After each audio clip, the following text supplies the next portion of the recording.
Electrical എഞ്ചിനീയറിങ്ങിനെ പറ്റി പറയാം. Most future focused and high demand engineering branches in Australia ആണ്. Average salary 123,000 ആണ് മെന്നിന്, ഫീമെയിലിന് 104,000. ഇത് MLT SSL ലിസ്റ്റിൽ ഉള്ളതുകൊണ്ട് തന്നെ 189, 190, 491 ലിസ്റ്റിലെല്ലാം നമുക്ക് PR-ന് അപ്ലൈ ചെയ്യാൻ പറ്റും. നമ്മുടെ മെക്കാനിക്കൽ എഞ്ചിനീയറിംഗ് പോലെ തന്നെ ഇലക്ട്രിക്കൽ എഞ്ചിനീയറിംഗ് കാരണം എന്താണ്? കോമ്പറ്റീഷൻ കൂടുതലാണ്, കൂടുതൽ വിദ്യാർത്ഥികൾ പഠിക്കുന്നുണ്ട് എന്നുള്ളതുകൊണ്ടാണ്. ജോബ് ഡിമാൻഡും അതുപോലെ തന്നെ ഉണ്ട്.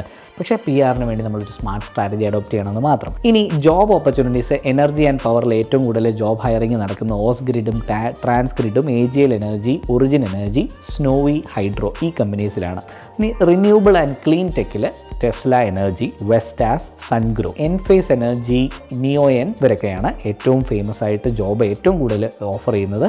കൺസ്ട്രക്ഷൻ ആൻഡ് ഇൻഫ്രാസ്ട്രക്ചർ മേഖലയിൽ WSP global, GHD global, AECOM, Arup, Laing O'Rourke. ഈ ടെലികമ്മ്യൂണിക്കേഷൻ മേഖലയിലാണെങ്കിൽ Telstra, Optus, NBN Co, Ericsson Australia. Automation and ഇലക്ട്രോണിക്സിലും ഉണ്ട് സീമെൻസ്, ABB, ബോഷ്, ഹണിവെൽ, അതുപോലെ Schneider electric. Biomedical and devices, കോഷ്ലിയർ, റെസ്മെഡ്, Philips health care. അപ്പോൾ ഈ ഞാൻ പറയുന്ന പേരുകളൊക്കെ അറ്റ്ലീസ്റ്റ് നിങ്ങൾ ജോബ് സെർച്ചിന് വേണ്ടി ഈ സൈറ്റുകളിൽ കയറി നോക്കേണ്ടതാണ്.